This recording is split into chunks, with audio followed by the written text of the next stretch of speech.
Good morning and welcome to another episode of Stuck in a Lift. Today we are talking with Leroy Rushforth around setting up his business at the start of COVID, which is a very interesting conversation, so I hope you enjoy.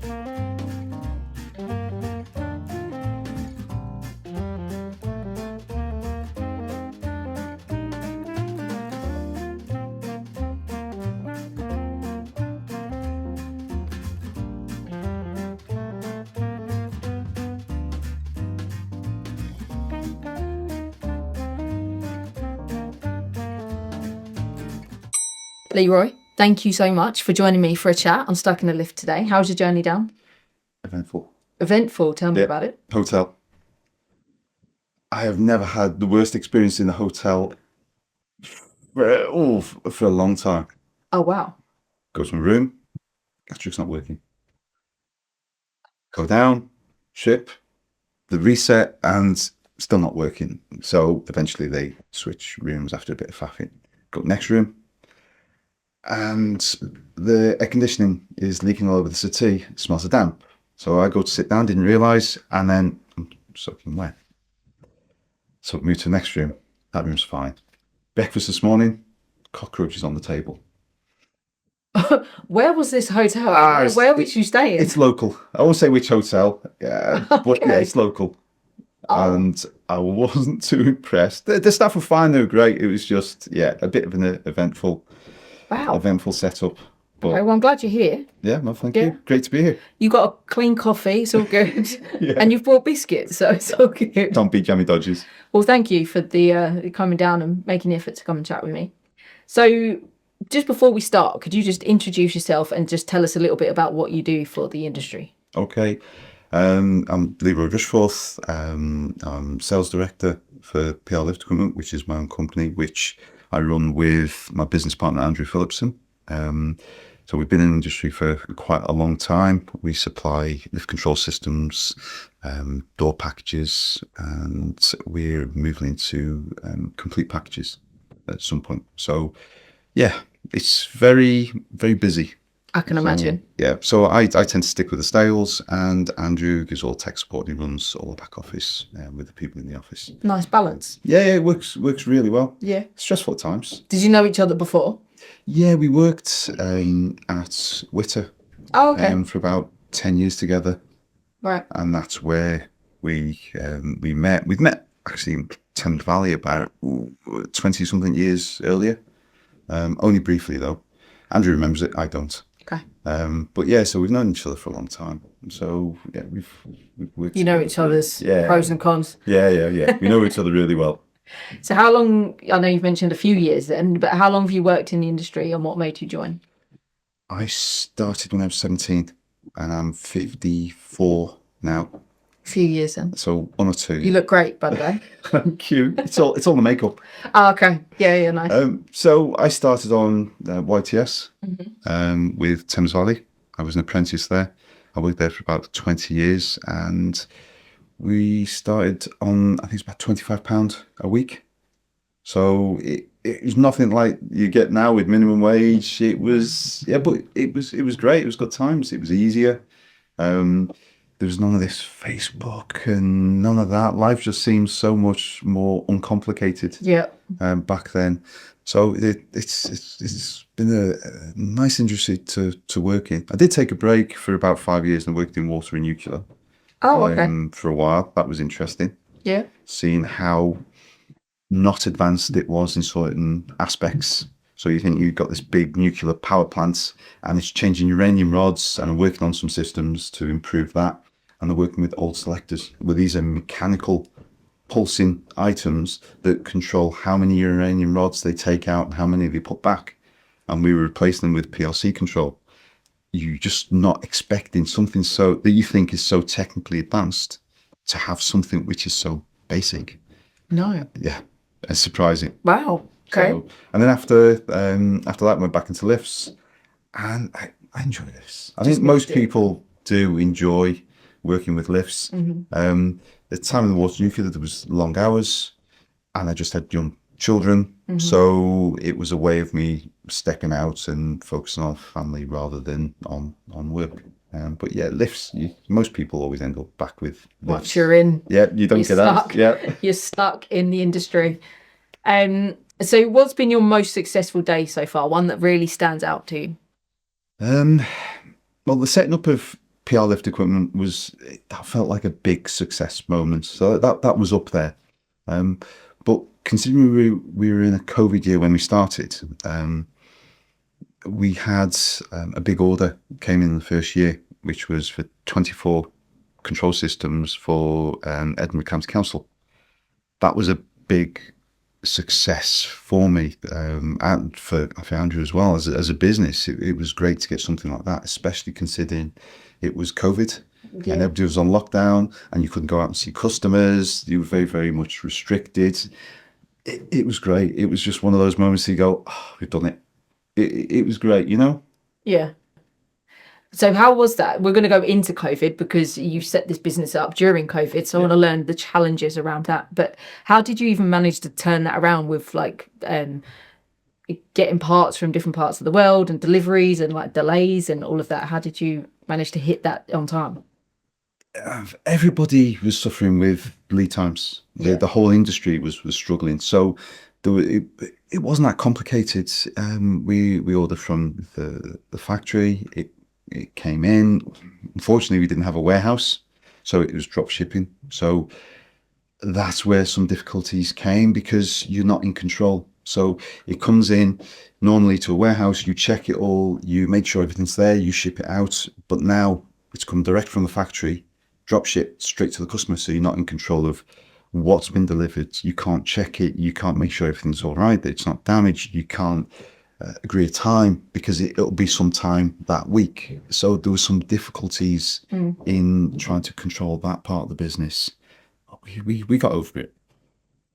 Nothing sleep. Well, we'll sleep next week, right? Yeah. Yeah.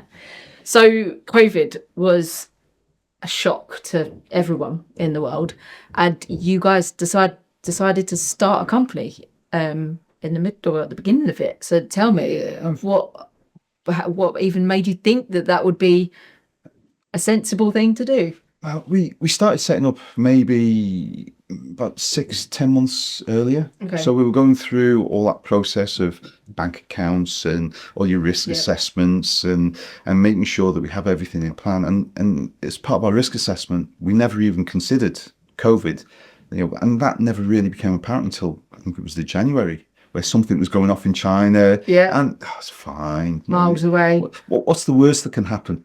So we left our previous employment on the Friday. We started on the Monday morning. We announced it on LinkedIn. Great. In the afternoon, COVID, and Boris is going, everybody's on lockdown. What you do? So Panic. I'd panic. I'm a little bit more laid back than that. It's like, right, okay, we'll deal with it. Yeah. So we had things in place that we were going to be looking at premises and all that stopped. So and when we set up this business, we go, what are we going to give to the industry? So we've got a great product that is easy to install with a UK supplier for Arkell. So we've got the backing and support from Arkell. So that's great. We were going to build on our technical support because everybody knew us for our technical support. So we're building on that as well. So great. What's the worst that could go wrong with our setup? We've never even contemplated COVID. But it's one of those things you just have to roll your sleeves up and get on with it. Yeah. Wow. Brave thing to do. Or stupid. Or stupid, but I don't really like that word, so we'll say brave. We'll say brave. So what was the biggest unexpected challenge you faced starting up during lockdown, and how did you overcome it? With COVID, there was a lot of challenges. So you've got not having an office or warehouse, because normally as a business, your standard operation would be you have a warehouse, you have offices, you bring everything in, you check over everything, you make sure everything's right. If there's an issue, you sort it before it goes to the customer. And we didn't have that ability, so we drop shipping that, and that caused problems. And there was not a lot that we could do because we couldn't get any any office space to be able to allow us to do that. We've got the issue with paperwork. So how do you control paperwork? Paperwork comes in, but I'm working from the back of my house in the spare bedroom. Andrew's working in the back of his, from his bedroom, and together we've got to try and get something that works as a business. So we started with electronic documents rather than paperwork. So it sort of forced us into going down the route that allowed us to enable the business to be growing easier. I think it would have taken us a bit longer if we'd have gone down the route that we would have gone down, where we'd have been doing more paperwork focus. So it sort of forced us along in the right direction. Still hard though. But it did allow us to take stock of what we were doing. And COVID stopped us from growing too quickly, which sounds daft, but it was a good thing, because then you've got time to focus on the things that you're doing, make sure you're doing right. Because as a small business that's just started, you're going to make mistakes. So we were able to control those mistakes that we made in the very early days and put provisions in place. And it sort of worked for us. And it set us up for going forward. But it did force us down that route of how we best do things. And it has helped, to be honest with you. Where was you putting all the stock? Just in your... We had some bits in our houses. Yeah. But the main components, because they're in crates. So your crate is 3 meters long, by so high, by so wide, weighs 200 odd kilos. You can't put that in the garage. No. So we had no choice, but we had to drop ship. And that was an issue in itself. But yeah, we got over it, and it allowed us to focus on other things as well. We created easy to install manuals, which were pictorial, because we knew that would help the engineers. So we took the time to allow us to make the business better. Right. So things that we'd have been doing in maybe 6 months' time or 12 months' time, or may never have got done at all, it allowed us to focus on those things. Target Lifts are proud to sponsor the Stuck in a Lift podcast in partnership with Blacks Productions. Everyone from our directors to those out in the field are hands-on in their approach and available to speak to whenever you need us. Target Lifts are always aiming higher. So with social distancing, remote working, what issues shaped your early business decisions with that? So even with, we had to be a metre apart, metre, 2 metres. I don't remember now, was it? A bit of both. So even all of that. So how did you overcome that? To start with, we couldn't go out and see customers at all. So a lot of it was on Zoom calls and phone calls, and customers could just send us the data, we'd produce the quote, and then they'd get the equipment delivered. So that sort of, it was difficult, but it still worked. You know, thinking about that now, I'm guessing the turnaround would have been quicker because you didn't have your journey home. You could answer emails as soon as they came flying in. Yep. You could have that Zoom call, you could order it, and it could be shipped out in following days to come. Whereas there's now a lot of delays because you're traveling, or you've got no signal, or you've got all of these things to handle. So I'm guessing it was more of a positive. In some respects, it was easy, but it was strange, because to have a conversation like this, I can look you in the eye. We can get the feeling of your body language. If you're having maybe a tough conversation, then you can pick up on those little tells that either somebody's struggling or they want to say something. When you're doing a Zoom call, you can't pick up on that little bit of fine detail. You know, my dad always taught me, you look somebody in the eye, shake the hand, great. And we went through that process of elbow bumps and fist bumps. It's like, what the hell is that? That is just bizarre. Unless you're 17 and unless you're 17. I'm not 17, but and it was strange. And we had all those issues, not just with work, but you had the issues. You're working out of a back bedroom, and then at the time, because of the social distancing, the kids were out of school, so they were working from home. So you try and support them as well. And then you've got all those difficulties because you've got to focus between children, you've got to focus between your business, and then there's the other aspects that come in as well.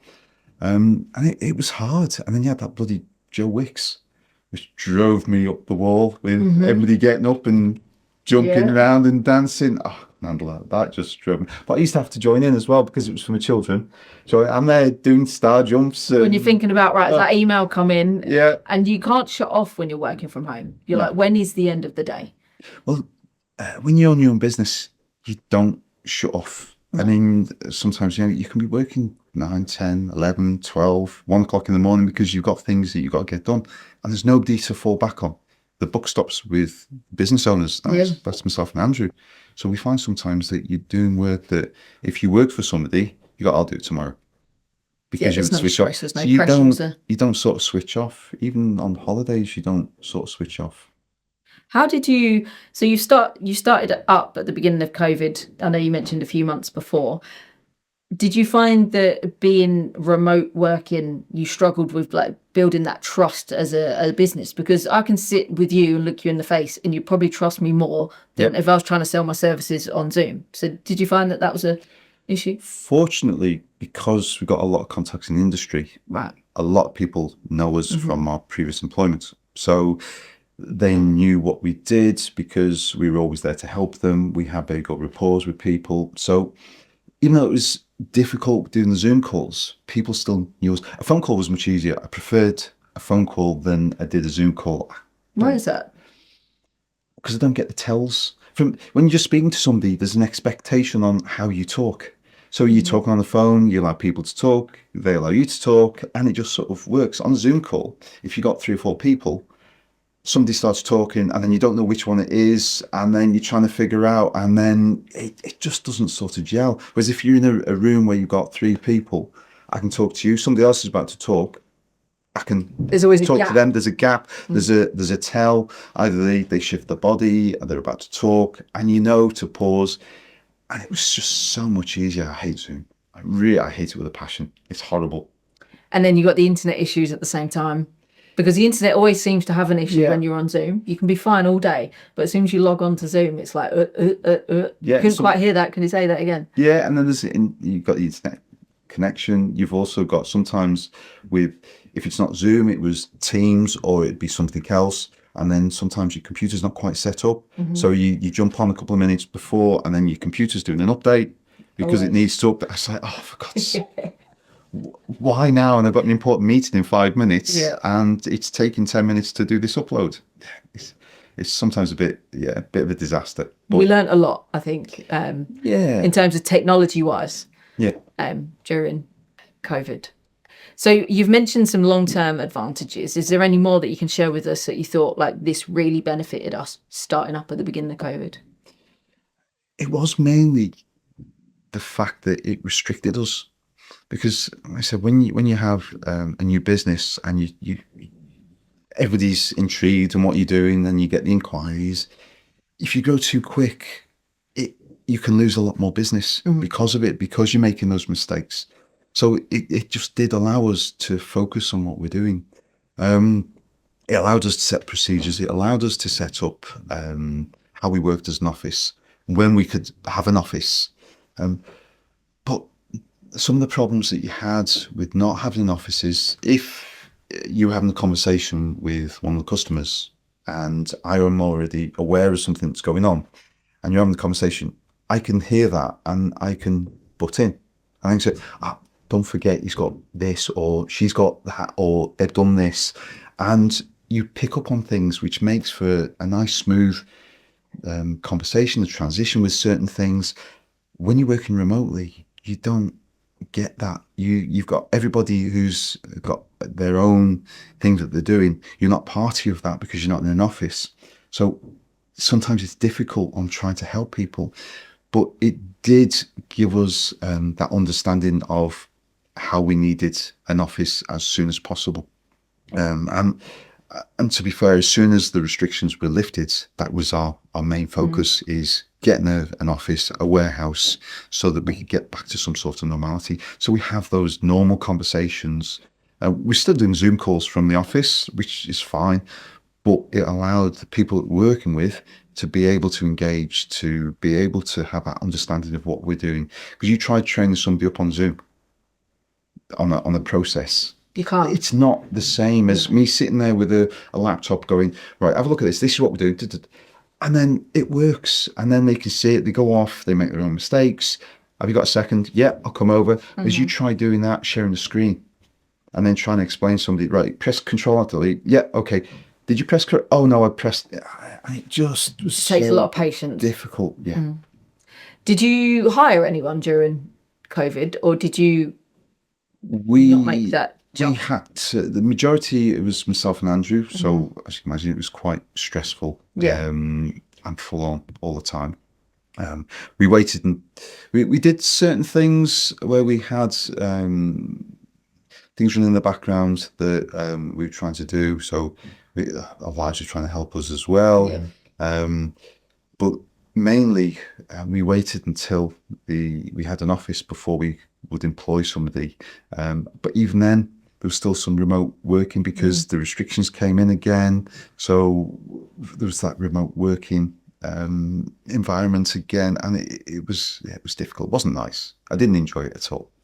Would you do anything different if you went back to the start? At Target Lifts, we pride ourselves on being completely professional at all times. As part of this, we have many accreditations from the likes of Safe Contractor, Construction Line, ISO 9001, 45001 and now 14001. We are committed to continually investing in our quality and reliability. Target Lifts are a proud member of the Lift and Escalator Industry Association, and we support valuable causes like the Lift Industry Charity and the Lift Industry Mental Health Charter. For more of what we do, please visit targetlifts.co.uk. I'd like to say yes, but I think it gave us a lot of life experience. So I think if I did something different, I wouldn't get that same experience. So would I be in a better place now? I don't know, because again, you're starting up a business and we're not business people. We're tech guys. Yeah. I'm not a salesman. I'm a tech guy. I've always done tech all my life. So would I do anything different? I don't think I would, because I think I would miss out on some of the things that we had as challenges that we had to overcome. So no, I don't think I would. No, own it. Yeah, I love that. If someone was starting up a business in uncertain times, what advice would you give them? Go for it. Just Do it. Do it. Have a plan in mind. Have your USPs, your unique selling points. Speak to your customers and just go for it. I mean, myself and Andrew, when we started, we went, right, what do we want to put in? So, and because it was a bit risky as well, we went, okay, let's put £500 in each. So £500 in, we bought laptop and second-hand mobile phones, and that's what we did, and worked from our bedrooms.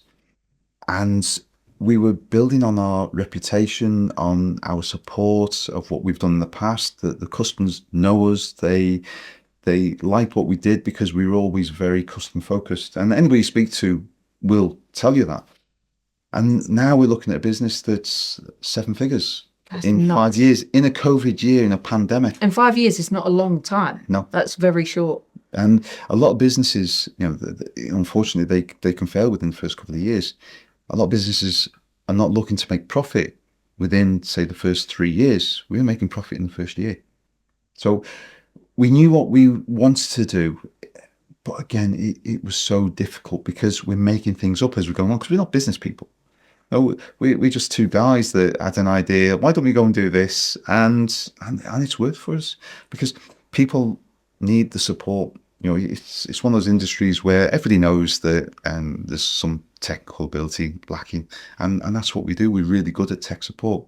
Andrew was off last 2 weeks, or he's trying to have a holiday, even though he's still working while he's in Spain. You do, though. Yeah, he took his laptop. Don't take your laptop, Andrew. So he took his laptop, and he's still working from Spain for some aspects of it.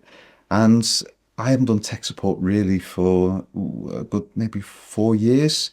And I just jumped straight in on it again and just picked up where we left off. Okay, I'm a little bit rusty on a couple of things, but yeah, it was interesting, and I try and stay away from the tech support because I do enjoy the sales. I never thought I would, but I enjoy the going out, seeing the customers, having the meetings. Okay, some days it's long.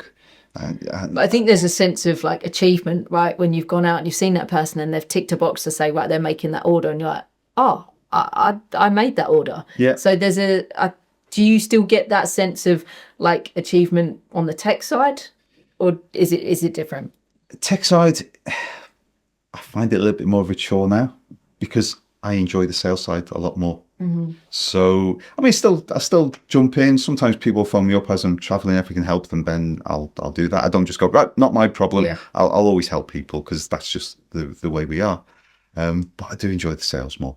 I really do. It's you get that sense of achievement.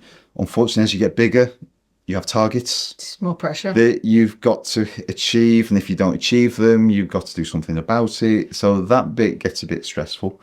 But when you get a big order coming in, and it's like, oh, that's great, or you get a prestigious job that's come in that you can talk about, and it's great. I enjoy it.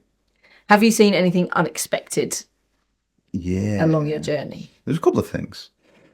The worst one that was completely unexpected, and it was to do with traveling. I've been with customers for a few days and been in our offices. I'm driving back home, and there was a big accident, head-on collision, literally right in front of me. Luckily, it missed my car.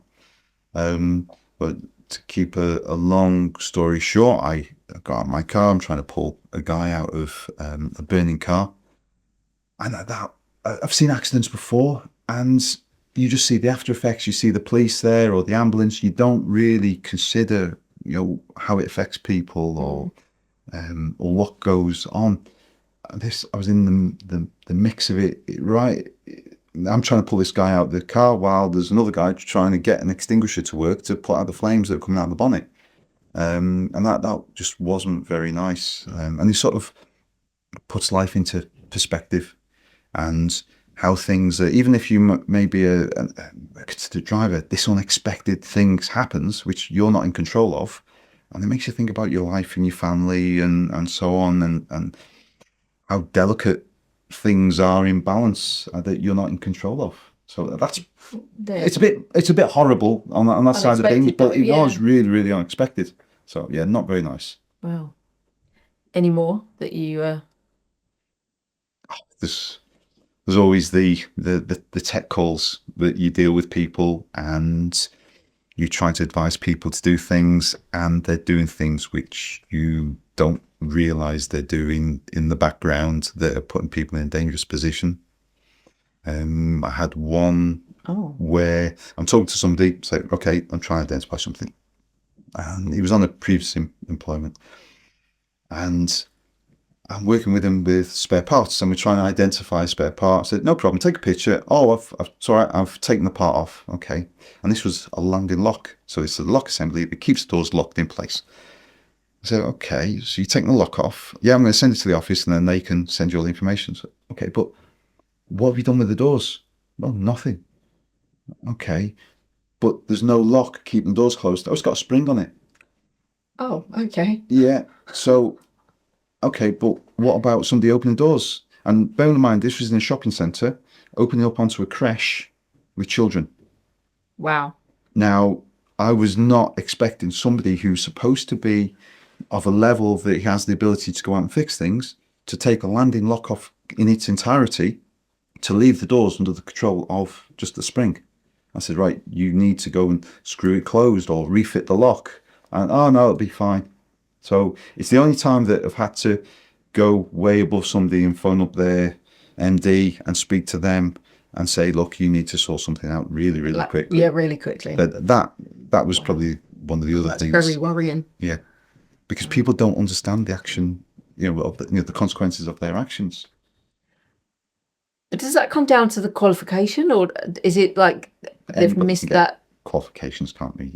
I can sit on a course, and I can do a course for a year, and I can tick all the boxes, and I pass that test, but it doesn't always give you common sense. And that's the issue. common sense or life experiences, or that apprentice training where, if that was an apprentice, they'd have been ribbed about it all day long for the next year. It's missing Lockman or something. They called him some daft name, but they're not getting that experience, and they thought it was good. But it's not just limited to lift industry. I've seen the lack of technical ability in nuclear and water as well, which again is it's just one of those things that we have to be aware of. So our previous guest has left you a question. You don't know what's coming yet, but the question is, do you feel the invention of the MRL lift has had a good or bad impact on the industry? I hate them. Okay. I really do hate them. Even though it's the mainstay of our business, replacement MRLs, fish chandlers, connies and so on, and we do it really well, doesn't mean that I like them, because it's the guy that is trying to fix them or install them, and you've got one panel here, then the inverter panels in the shaft, and it's not together, and it just makes things a little bit more difficult. But unfortunately, we have to work with what we've got, and space is always an issue. For an architect, yeah, it's a great thing because that machine rooms and so on, and it allows them to make the building what they want it to be. But yeah, I don't like them. Don't like? No. Okay. But we do lots of. Like I said, it's our mainstay of our business, and we do it well. It doesn't mean I like them. Okay. Anti-MRLs. Yeah, but it is what it is, and that's what we do. And the system's the same, whether it's on an MRL or a machine room. They all work the same. It's only benefits the architect, I think, and the building owners to a point where they have a little bit more space. But other than that, I don't like it. Okay. So we love to end each podcast in tradition, and we would want to know who you want to be stuck in a lift with. Okay. Could say Rockstar, or I could say Mr. Blobby, because I think that would be dead funny. I'd love that. Just read that as you said it, and that is why I'm laughing. Very opposite people. Why? Yeah. I'd like to say that, but that's it'd be really interesting to have something like that, or Mr. Blobby. That'd be dead funny. Imagine somebody rescuing you, and you come out, and then there's Mr. Blobby behind you. I mean, it's a quite large suit. So I feel like you'd have to have a big lift. Otherwise you'll be squished against them all, wouldn't you? Yeah, but in reality, I think it'd be Chris Evans off Virgin Radio, especially because especially over COVID. And all the insights that he's had, and the people that he's had on his show, which have a lot of life experience. They've got how they deal with difficult situations. He runs through mindsets, and some of the things have helped over the years. Where you think back and go, I remember him saying something about this. Let me just apply that. And it helps, and some of it will de-stress. Some of it's quite funny, some of it's a bit serious, some of it's a bit sad, but there's a lot of life experience there. And you could just, I think that if you're stuck in a lift with him, you would want to be stuck in there longer than maybe an hour that you'd be stuck in there with him. You'd want it to I'll just leave us here for another hour, it's fine, and just carry on with that conversation. He's such an amazing person, considering from where he was on, Don't Forget Your Toothbrush, and all those things, which was a lot of fun, and it was great. But there's this serious side that's come out, and the charity work that he does, it's amazing what he does. And I think it'd have to be him. Okay. Second, Mr. Blobby. Yeah, and then second, Mr. Blobby. That's brilliant. Leroy, thank you so much for joining me for a chat today. It's been great speaking with you. Yeah, no problem at all. Thank you very much for your time. I really do appreciate it. Thank you. Thank you. So 35 years? Yes. 35 years. If you say it quick, it doesn't sound. But you've still got all your hair. That's what I was saying earlier. Like, don't move too quick. Does it come out? Is it a wig? Can I pull it? Oh, I thought it was going to come off. It's still there. It's still there. I've still got it. A lot of hair. Might be thinning a little bit, and the colour's starting to change. These are big animals that spend multi millions in R&D, in development, and they are the companies that will be developing the next big thing.